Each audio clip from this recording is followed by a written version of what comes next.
Assalamualaikum warahmatullahi wabarakatuh.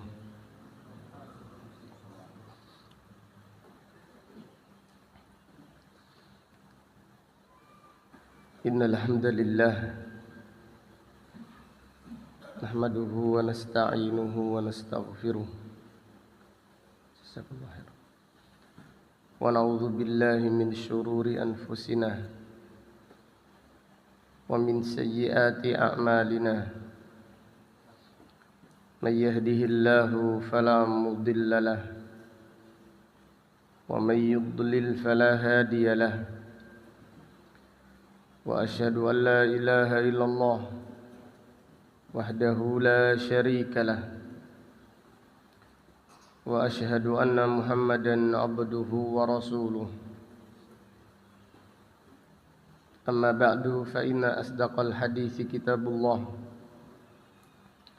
wa khairal hadi hadi Muhammadin sallallahu alaihi wasallam wa syarrul umuri muhdatsatuha wa kullu muhdatsatin bid'ah wa kullu bid'atin dhalalah wa kullu dhalalatin finnar. Allahumma faqihna fid din wa 'allimna at-ta'wil. Allahumma inna nas'aluka 'ilman nafi'ah wa rizqan thayyibah wa amalan mutaqabbalah. Allahumma inna na'udzubika min ilmin la yanfa' wa min qalbin la yakhsha' wa min nafsin la tashba' wa min da'watin la yustajabu laha. Alhamdulillah, pada hari yang agung ini, hari yang mulia, hari Rabu tanggal 12 bulan Dzulhijjah tahun 1445 Hijriah. Dengan izin Allah Ta'ala, kita melanjutkan kembali kajian kitab Al-Jami' As-Sahih Al-Musnad min hadithi Rasulillah sallallahu alaihi wasallam wa sunanihi wa ayyamih, yang ditulis Al-Imam Abu Abdullah Muhammad ibnu Ismail ibni Ibrahim ibni Al-Mughirah ibni Bardizbah Al-Bukhari Al-Ju'fi maulahum, imam besar kaum muslimin, yang dilahirkan pada tahun 194 Hijriah dan meninggal dunia pada tahun 256 Hijriah, rahimahullahu ta'ala rahmatan wasi'ah. Kita masih melanjutkan hadis-hadis tentang perang Badar yang terjadi pada bulan Ramadan di tahun kedua Hijriah. Qala al-Imam Al-Bukhari rahimahullah, haddatsani Muhammad ibnu Abbad qala akhbarana Ibnu Uyainah qala anfadahu lana Ibnul Asbahani annahu sami'a min Ibni Maqil anna Aliyan radhiyallahu anhu kabbara ala Sahl ibni Hunayf faqala innahu syahida badran. Ali ibnu Abi Thalib mensalatkan jenazah Sahal ibnu Hunayf dengan 6 takbir. Faqala innahu syahida badran. Ali bin Abi Thalib berkata, innahu syahida badran. Sahabat Sahal ibni Hunayf adalah sahabat yang ikut serta perang Badar. Jadi Ali ibn Abi Thalib apabila salat jenazah, beliau bertakbir 4 kali untuk kaum muslimin secara umum. Kemudian beliau bertakbir 5 kali untuk sahabat radhiyallahu anhum. Jadi apabila yang meninggal dunia adalah seorang sahabat, maka Ali ibn Abi Thalib mensalatkan jenazahnya dengan 5 kali takbir. Dan apabila sahabat yang meninggal dunia adalah anggota perang Badar, maka Ali ibn Abi Thalib bertakbir 6 kali. Demikian ini menunjukkan kemuliaan sahabat yang ikut perang Badar. Ini menunjukkan kemuliaan sahabat yang ikut perang Badar. Mereka adalah sahabat yang terbaik di sisi Allah Subhanahu wa ta'ala. Kemudian tentang masalah takbir salat jenazah, umumnya adalah 4 kali takbir. Nah, ini yang dicontohkan oleh Rasulullah sallallahu alaihi wasallam. Tetapi diriwayatkan Nabi sallallahu alaihi wasallam juga bertakbir lebih. Di antaranya Nabi sallallahu alaihi wasallam mensalatkan jenazahnya Hamzah dengan 9 kali takbir. Di Nabi sallallahu alaihi wasallam mensalatkan jenazahnya Hamzah yang gugur pada waktu perang Uhud. Dan ini dilakukan di waktu berikutnya, bukan ketika itu. Nabi sallallahu alaihi wasallam yaitu setelah beberapa selang waktu beliau mensalatkan jenazahnya Hamzah di kuburannya, yaitu dengan 9 kali takbir. Dan setiap takbir di dalam salat jenazah itu doa.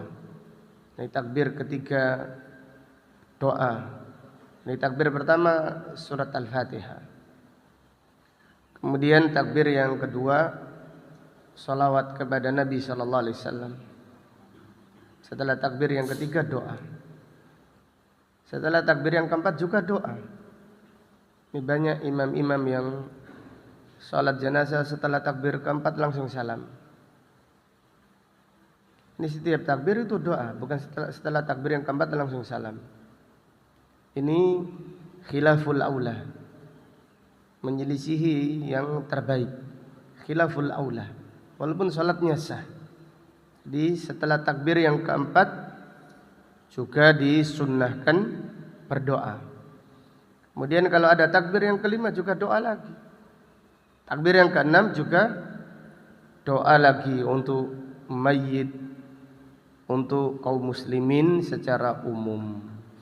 Demikian tambahan faedah di dalam hadis ini. Hadis berikutnya, jadi hadis ini dibawakan oleh Imam Bukhari. Ahlan wa sahlan si Muhammad. Ahlan wa sahlan. Barakallahu fikum. Hadis ini dibawakan oleh Imam Bukhari untuk menyebutkan faedah bahwasannya Sahal ibnu Hunayf termasuk sahabat yang ikut perang Badar.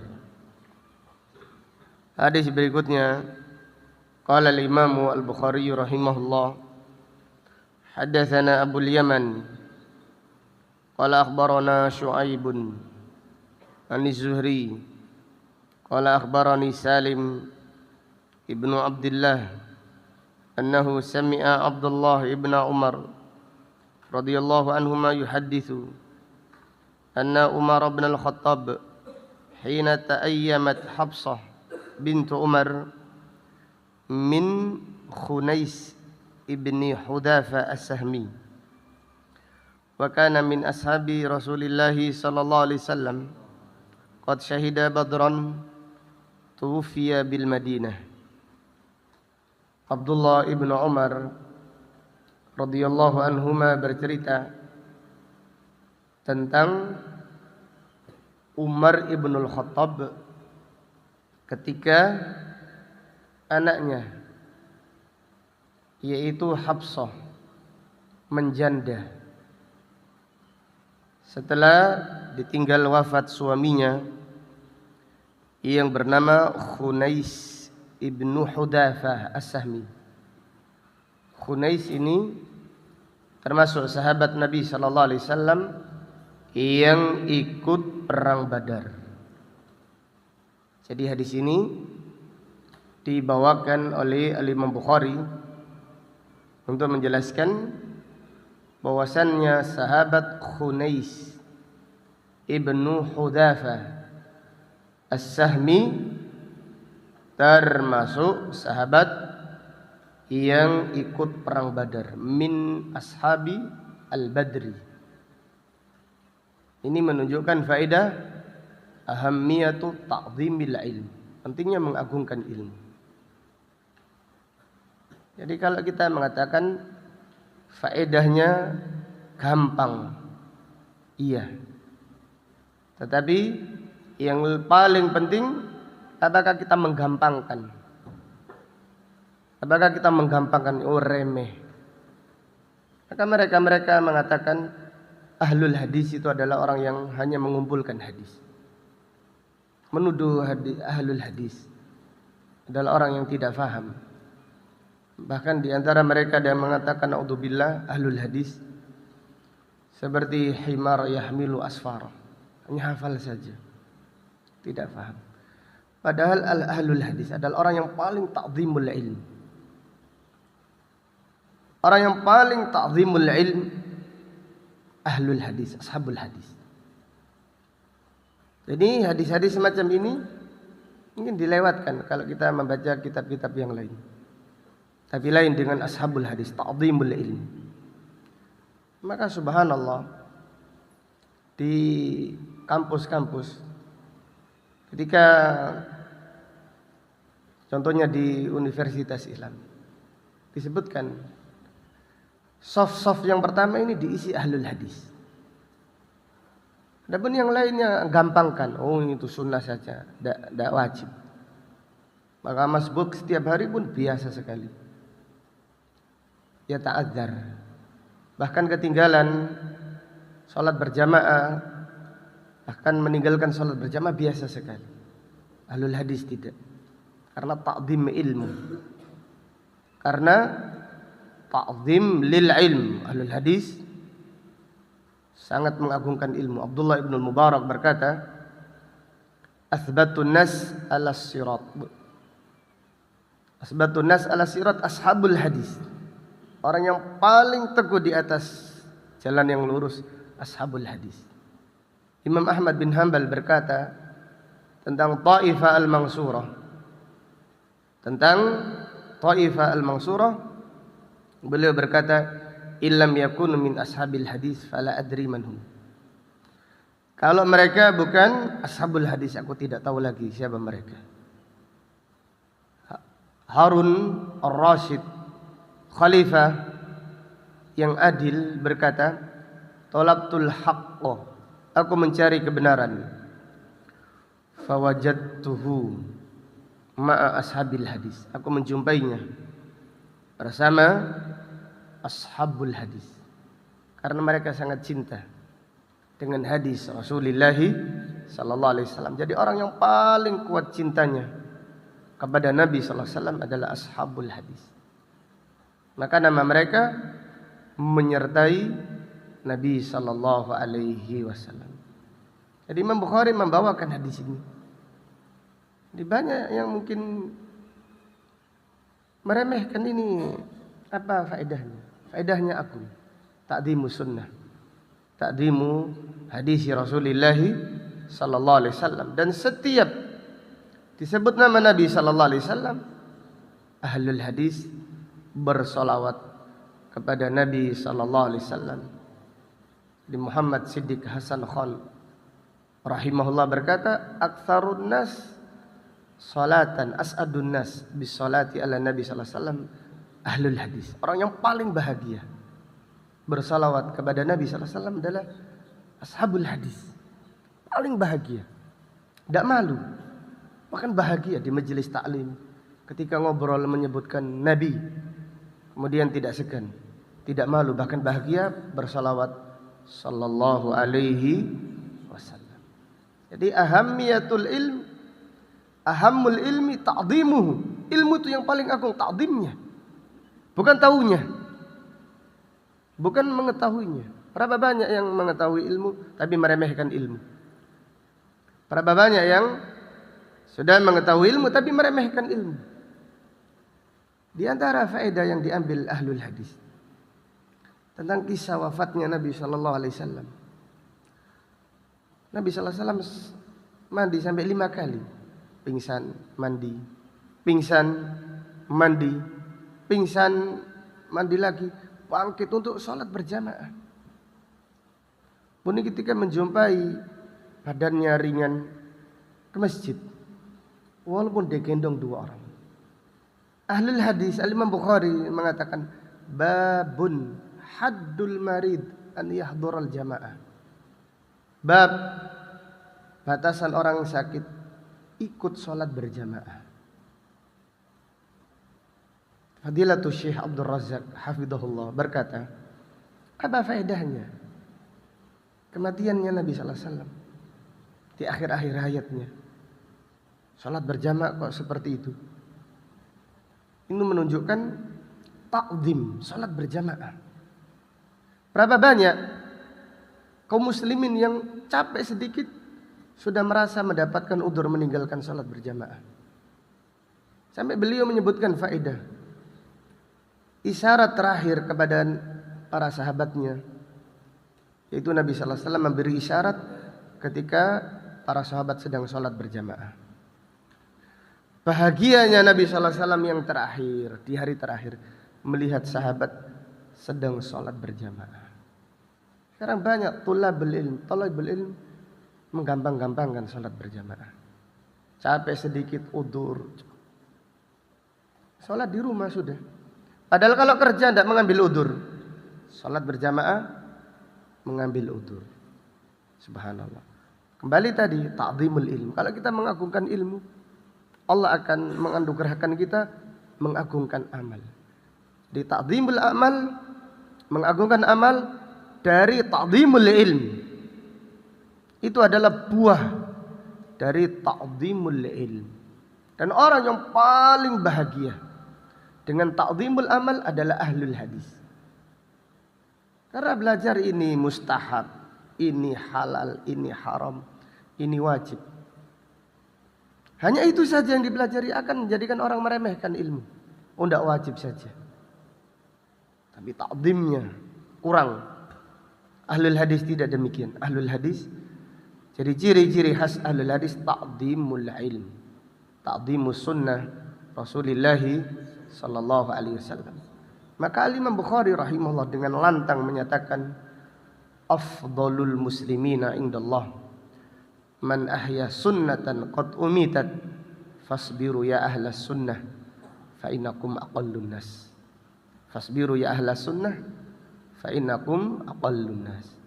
Jadi kembali lagi kepada hadis, Imam Bukhari membawakan hadis ini untuk menjelaskan faedah. Satu, Jadi hadis yang panjang ini disebutkan faedahnya satu, bahwasannya sahabat Khunais ibnu Hudzafa As-Sahmi radhiyallahu anhu termasuk sahabat anggota perang Badar radhiyallahu anhu.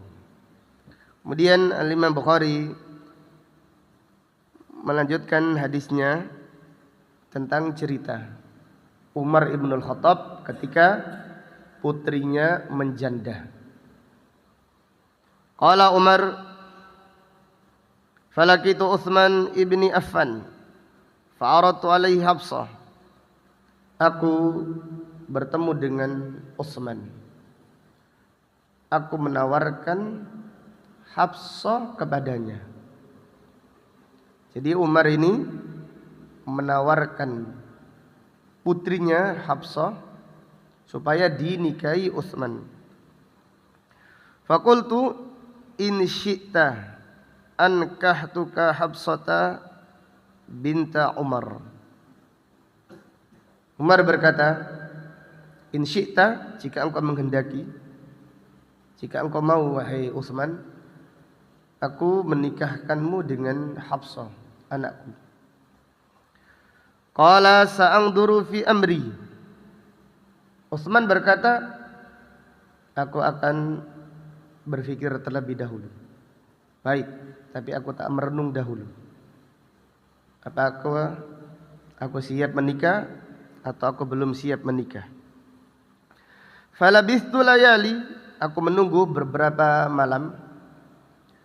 Faqala, kemudian setelah itu Utsman berkata, qad badali alla atazawwaja yaumi hada. Utsman berkata, nampaknya hari-hari ini aku tidak ingin menikah. Jadi Utsman menolak secara halus. Jadi Utsman setelah berpikir, ternyata Utsman menimbang hari-hari ini tidak ingin menikah. Umar pun tidak kecewa. Ini tidak langsung, keinginannya tidak dituruti langsung. Utsman tidak dijadikan sahabat gitu. Persahabatan lillah, bukan lidunya. Jadi tawarannya ditolak. Coba sekarang ada orang menawarkan anaknya, ditolak. Mungkin sudah orang tersebut tidak dianggap saudara lagi. Tak tawari anakku, kemudian ditolak saya. Selesai sudah persahabatan kita. Tidak demikian dengan as-sahabah radhiyallahu taala anhum. Kemudian qala Umar falakitu Abu Bakrin. Umar bercerita lagi, aku bertemu dengan Abu Bakar. Faqultu in syi'ta ankahtuka Hafsah binta Umar. Jika engkau menghendaki, wahai Abu Bakar, aku menikahkanmu dengan Hafsah bintu Umar. Fasamata Abu Bakrin falam yarji ilayya syai'an. Abu Bakar ini diam, tidak mengatakan iya, tidak mengatakan tidak.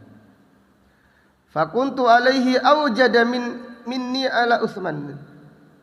Sikapnya Abu Bakar ini lebih menjengkelkan aku daripada Utsman. Jadi Utsman mungkin sikapnya menjadikan aku kecewa. Tetapi Abu Bakar lebih lagi. Ditawari nikah, tidak menjawab iya, tidak menjawab tidak. Falabithtu layali. Aku yaitu berdiam beberapa hari. Tsumma khatabaha Rasulullah sallallahu alaihi wasallam. Fa ankahtuha iyyahu. Kemudian Nabi sallallahu alaihi wasallam melamarnya. Aku pun menikahkan Hafsah dengan Rasulullah sallallahu alaihi wasallam. Falaqiyani Abu Bakrin. Abu Bakar setelah itu berkata kepadaku, ini Abu Bakar subhanallah memberikan pelajaran kepada kita pentingnya menjaga rahasia. Kita ini gampang sekali membocorkan apa? rahasia. Kita mengatakan jangan bilang siapa-siapa. Jangan bilang siapa-siapa. Kalau kita sudah bilang jangan bilang siapa-siapa, itu sudah tidak rahasia. Jadi apabila ada orang mengajak kita berduaan, ini sudah rahasia. Subhanallah. Semoga Allah mengampuni kita. Falakiyani Abu Bakar. Abu Bakar berkata, la'allaka wajadta alayya wahai Umar. Jangan-jangan engkau ini marah kepadaku. Hina aradta alayya Hafsah falam arji ilaika. Ketika engkau menawarkan Hafsah kepadaku, tapi aku tidak menjawab. Aku tidak menerima tawaranmu, tidak menjawab iya, tidak menjawab tidak. Qultu na'am. Umar berkata, iya, aku marah ketika itu, aku kecewa. Qala fa innahu lam yamna'ni an arji'a ilaika fima aradta illa anni qad alimtu anna Rasulullah sallallahu alaihi wasallam qad dzakaraha.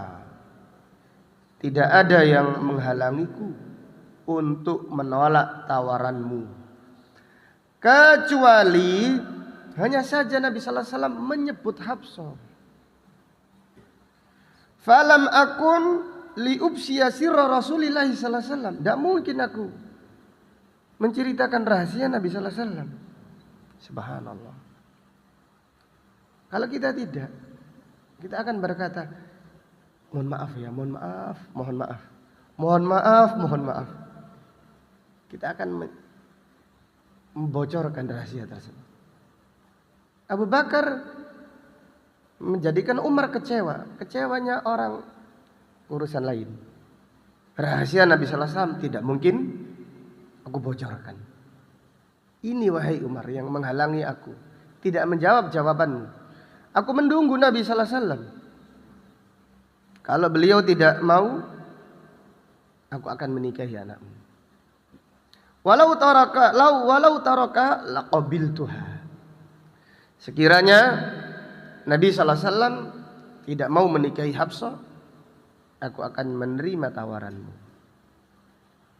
Jadi subhanallah, kisah para sahabat adalah kisah yang sangat menakjubkan di generasi yang terbaik radhiyallahu taala anhum. Jadi demikian di antara faedah yang bisa diambil dari hadis ini, masyru'iyatu ar-rajul an ya'rida ibnatahu ala salihin. Disyariatkan atau dianjurkan bagi seorang ayah menawarkan putrinya untuk dinikahi orang-orang yang soleh. Jadi kalimat soleh itu mahal. Kalimat soleh itu sangat mahal sekali. Orang yang taat kepada Allah. Jadi santri-santri belum tentu santri itu soleh. Ini santri mondok. Bagaimana seorang pendidik mendidik santri supaya menjadi santri yang soleh? Jadi kalau sholat masih dipaksa dikentongi ini masih kurang. Tapi tetap kita tidak boleh putus asa. Di sholat masih gampang sekali, sakit sedikit, gampang meninggalkan sholat, sering melakukan pelanggaran. Ini bukan ciri orang yang soleh. Jadi orang yang soleh adalah orang yang sangat taat kepada Allah Subhanahu wa taala. Orang yang sangat dekat cinta mendekatkan dirinya kepada Allah Subhanahu wa taala. Jadi kalau seseorang menjumpai pemuda yang soleh, jangan ragu-ragu menikahkan anaknya dengan pemuda tersebut. Insyaallah pemuda tersebut akan menjadi suami yang membahagiakan istrinya dan juga akan mendidik anaknya menjadi anak-anak yang salih. Hadis berikutnya, qala al-Imam al-Bukhari rahimahullah, haddatsana Muslim qala haddatsana Syu'bah an Adiyyin an Abdullah bin Yazid annahu sami'a Aba Mas'udin al-Badri Ani Nabi sallallahu alaihi wasallam qala nafaqatur rajuli ala ahlihi sadaqah. Dari Abdullah ibnu Yazid bahwasanya beliau mendengar Abu Mas'ud al-Badri. Abu Mas'ud namanya Uqbah ibnu Amr al-Ansari. Al-Badri artinya ikut perang Badar. Jadi Al-Badri. Jadi kalau ada sahabat namanya ditambahi Al-Badri. Berarti dia adalah Ashabul Badri, anggota perang Badar. Di antaranya Abu Mas'ud. Abu Mas'ud ini adalah sahabat yang mulia yang ikut perang Badar. Beliau meriwayatkan hadis Nabi sallallahu alaihi wasallam bersabda, nafkah suami kepada keluarganya bernilai sedekah. Nafkah suami kepada keluarganya bernilai sedekah. Bahkan sedekah yang terbaik. Karena nafkah kepada keluarga hukumnya wajib. Nafkah kepada keluarga hukumnya wajib. Nabi sallallahu alaihi wasallam bersabda, dinarun anfaqtahu ala ahlik. 1 dinar yang engkau berikan kepada istrimu. Wa dinarun anfaqtahu ala miskin. 1 dinar yang engkau infakkan kepada orang miskin. Wa dinarun anfaqtahu fi sabilillah. 1 dinar yang engkau infakkan di jalan Allah, a'dhamuha ajran. Yang paling besar pahalanya dinarun anfaqtaha ala ahli. Dinar yang engkau infakkan kepada istrimu. Kenapa? Karena sedekah itu anjuran. Sedangkan memberi nafkah kepada istri hukumnya apa? Wajib. Demikian. Jadi yang dimaksud yang afdal tadi adalah nafkah yang berhubungan dengan keseharian. Itu keperluan yang wajib yang dipenuhi. Adapun keperluan yang berlebihan ini tidak termasuk. Ini termasuk kebaikan suami saja. Yang dimaksud a'dhamuha ajran, yang paling besar pahalanya adalah nafkah kepada istri. Bukan berarti semuanya dikeno istri. Enggak sedekah nanti. Yang dimaksud yang paling besar pahalanya yang berhubungan dengan yaitu nafkah harian. Untuk keperluan makannya, pakaiannya, untuk keperluannya sehari-hari. Ini yang pahalanya sangat besar di sisi Allah. Tapi seringkali kita melupakan ihtisab. Ihtisab itu penting. Menghadirkan niat. Contohnya kemarin puasa Arafah. Nabi sallallahu alaihi wasallam bersabda, "Siyamu Arafah ahtasibuha." Jadi puasa Arafah itu menghapus 2 tahun. 1 tahun yang lalu, 1 tahun yang akan datang. Ini bukan otomatis. Apabila puasa Ramadan saja tidak otomatis, apalagi puasa apa? Arafah. Harus adanya ihtisaban. Nafkah kepada istri pun sama. Bernilai sedekah. Kemudian mengharapkan pahala di sisi Allah. Kata Nabi sallallahu alaihi wasallam, tabtaghi wajh Allah, engkau mengharapkan wajah. Jadi seorang yang ketika ngisi kotak infak hari Jumat biasanya ada niat sedekah. Ada niat. Walaupun katakan 10.000. Tapi nafkah kepada istri hanya rutinitas saja. Lupa menghadirkan niat, dapat pahala ya tetap dapat.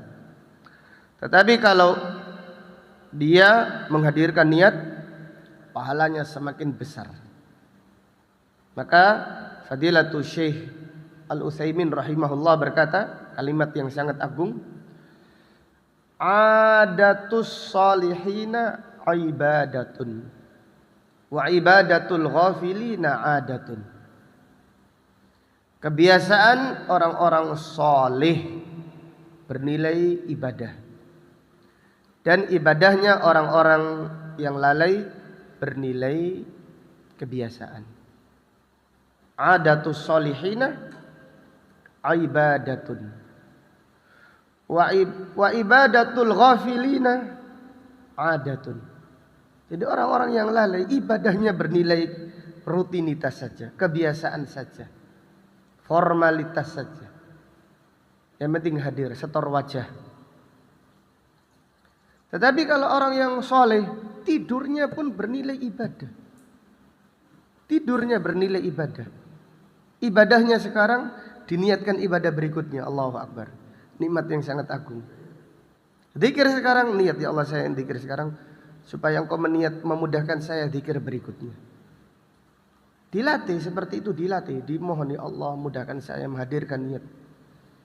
Kalau kita ternyata sudah memberi nafkah kepada istri, lupa menghadirkan niat, dimintakan lagi kepada Allah, diperjuangkan lagi, memberi nafkah kepada ibu, kepada siapa, hadirkan niat, berapa banyak pahalanya. Mungkin nafkah kita kecil, sedikit, tetapi pahalanya besar di sisi Allah. Maka Abdullah ibn Mubarak berkata, rubba amalin saghirin tukabbiruhu niyatun. Berapa banyak amal kecil menjadi besar sekali karena niat hadir. Niat hadir ini menjadikan pahala besar, menjadikan ibadah lezat, nikmat. Contohnya kita takbir hari-hari ini. Ini kalau kita tidak menghadirkan niat capek. Tapi kalau kita menghadirkan niat nikmat. Hari-hari ini kita mumpung hari ini, hari tasyrik, perbanyak takbir. Orang-orang yang soleh akan sedih, sebentar lagi kita tidak akan takbir.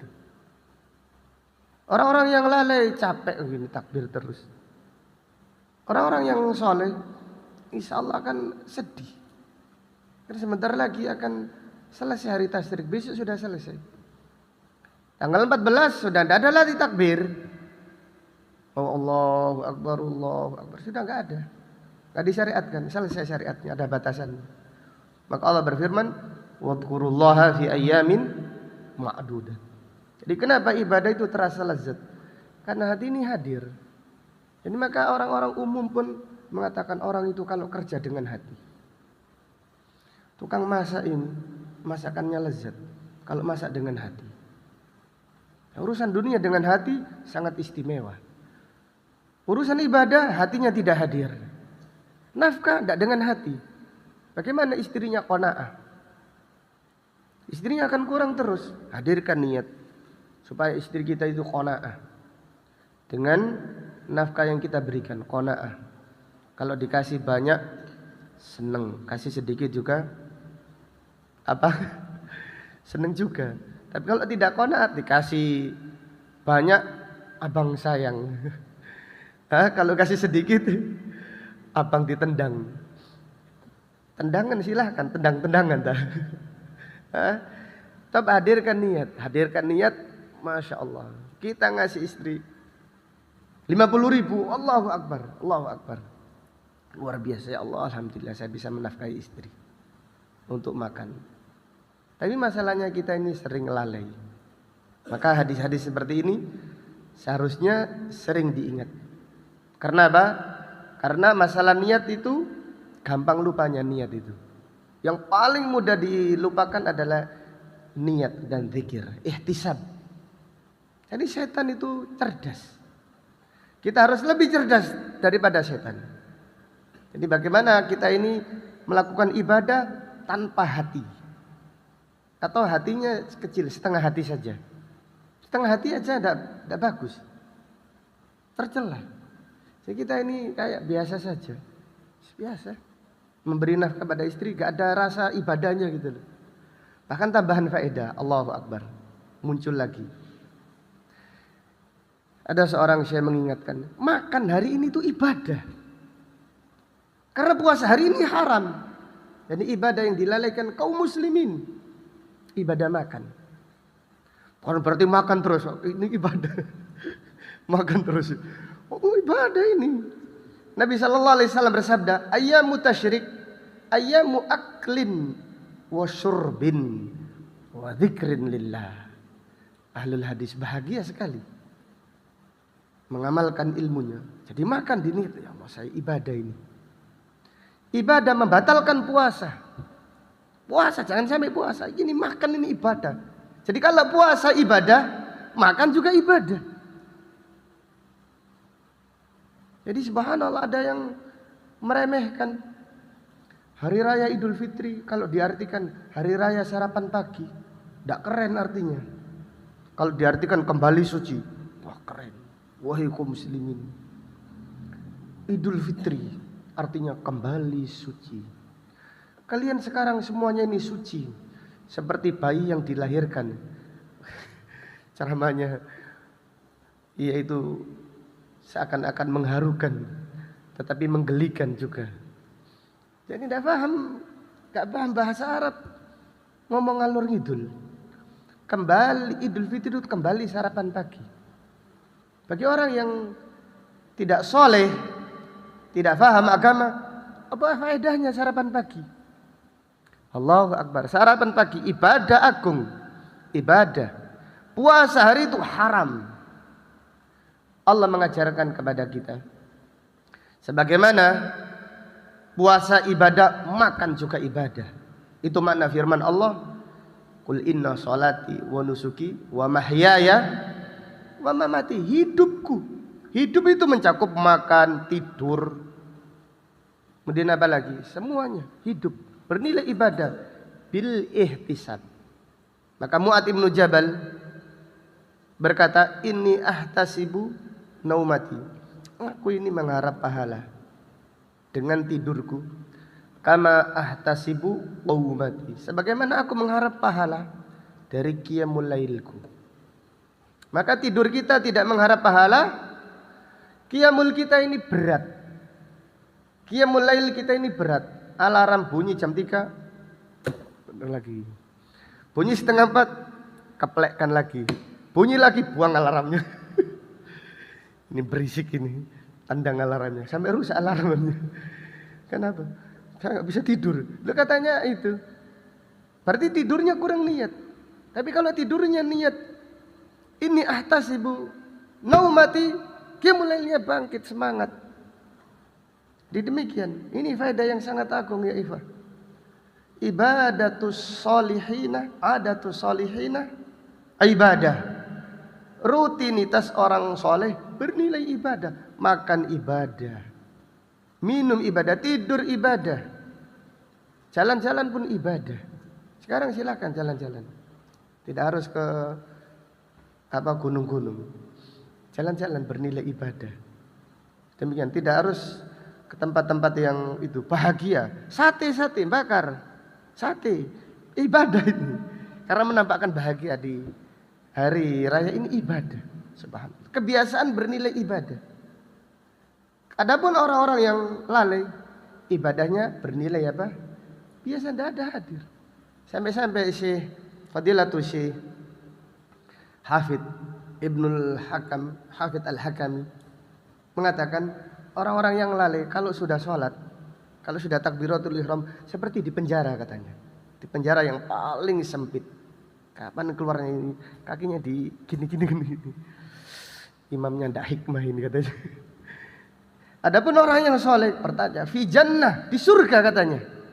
Beliau mengatakan demikian, tidak ingin keluar darinya kecuali dengan perasaan sedih keluar. Assalamualaikum warahmatullahi. Assalamualaikum warahmatullahi. Artinya dia berada di dalam posisi yang paling indah di dalam hidupnya, yaitu sholat. Tapi kalau orang-orang yang lalai, ibadahnya bernilai biasa, maka mudah lelah, mudah capek, mudah jenuh. Kalau sekarang katanya mudah gabut katanya. Kalau main game, oh masya Allah, sampai 24 jam, sampai matanya itu loh, ini jangan gak kuat begini kan, main game.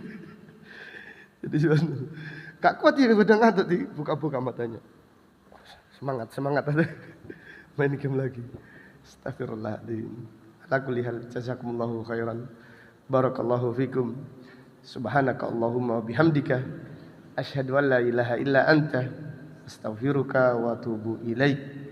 Wa sallallahu ala nabiyyina Muhammad wa ala alihi wa sahbihi wa sallama taslima walhamdulillahi rabbil alamin. Assalamualaikum warahmatullahi wabarakatuh.